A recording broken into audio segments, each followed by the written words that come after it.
Dumating ang araw ng paglalayag ng grupo. Mag-ingat kayo dito, ate. Sige na.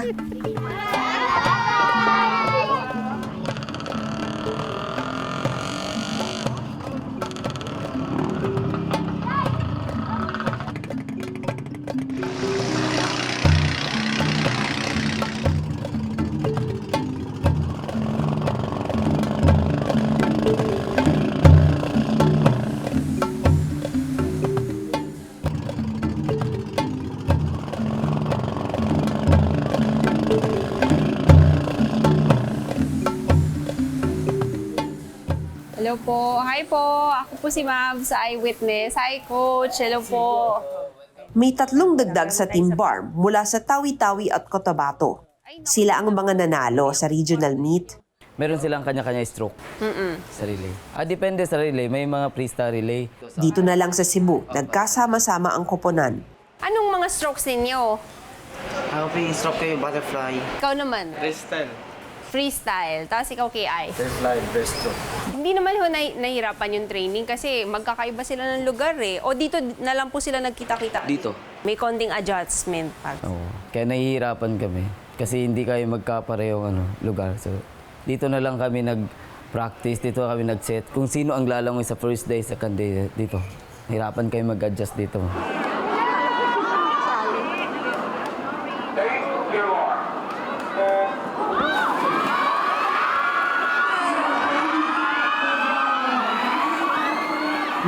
'48, itinatag ang palarong pambansa kung saan naglalaban-laban ang mga pinakamagagaling na atleta ng elementarya at high school.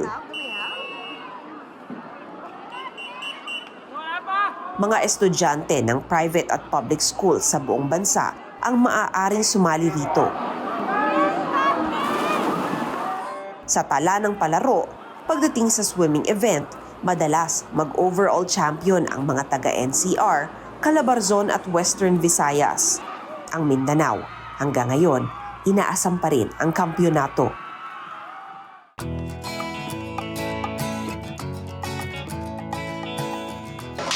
Pero pagdating sa mga talentadong manlalangoy, marami-rami rin daw ang magagaling mula sa Sulu, partikular sa Siyasi. O ito, kilala niyo siya. Si Banana. Si Banana. Ito, Kamukha nito. Kamukha ni Red. Kamag-anak mo ba to? Lolo mo ba to? Alex Castro. O ito si Banana, di ba? Si Banana, champion po siya sa United. Oo. Siya po yung pinakamabilis sa Siyasi. Itinuturing na alamat sa Siyasi si Bana Sailani na mas kilala bilang Banana. May mga kwento-kwento kung bakit siya mabilis lumangoy. Yung maliit pa daw si late Colonel Banana, sumama siya sa ama niya ng isda. Tapos may pagkataon daw yun, nakakita siya yung pinakamaliit, mga more or less 2 inches lang daw, maliit na isda. Tapos lumalangoy against the current. Pagkagabi, napanaginipan ni Colonel Banana yung isda. Ayon daw sa panaginip, huwag mo akong itapon, huwag mo akong pabayaan, alagaan mo ako. Ito ang maging gabay o maging agimat mo. Basta ipagpatuloy mo lang ang hinahangad mo o pinapangarap mo para makuha mong tagumpay.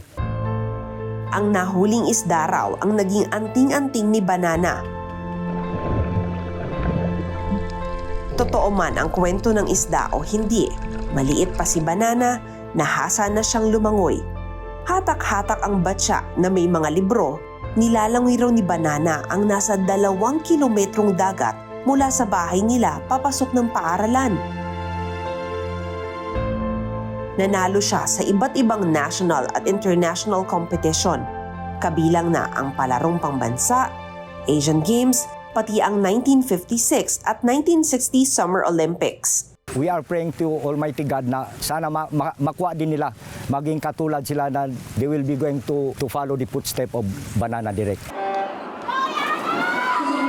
Pero kung kompetisyon ang pag-uusapan, may isang importanteng atleta na hindi naitala sa kamalayan ng mga bagong henerasyon ng Siyasi. Ito, kilala niyo to. Sino po yan? Hindi namin yan kilala. Taga-Siyasi rin to. Mas matanda. Swimming ba yan? Swimming. Namin yan kilala. Hindi niyo to kilala? Narinig niyo na ba yung pangalan, Tuburan Tamse? Ah, Hindi ko pa na... Siya ang kauna-unahan na Olympian na Moro. Bago pa magkaroon ng palarong pangbansa, may isang taga-siyasi na nakilala sa swimming, si Tuburan Tamse. Labimpitong taong gulang siya nang lumangoy ng 400-meter freestyle at 1,500-meter freestyle sa 1928 Amsterdam Olympics. Ito lamang ang natatanging artikulo na tungkol kay Tamse. Wala ring detalyadong impormasyon ukol sa mga kompetisyon na sinalihan at napanalunan niya. Nakalulungkot isipin na hindi kilala ng bagong henerasyon ang kauna-unahang tausug Olympian na naglagay sa munisipalidad ng Siyasi sa mapa. Ang nilabanan niya, 400 meters, tsaka 1,500 meters free. Hindi niya na to kilala. So yung Siyasi talaga, kilala siya na, na magaling sa swimming yung mga tao doon. Ngayon, bakit sa tingin ninyo hindi na masyado interesado yung mga bata? Hindi po sila mahilig maglangoy. Yung kahiligan nila, yung mga team, by team po. Yung mga basketball, tennis, table tennis, yon.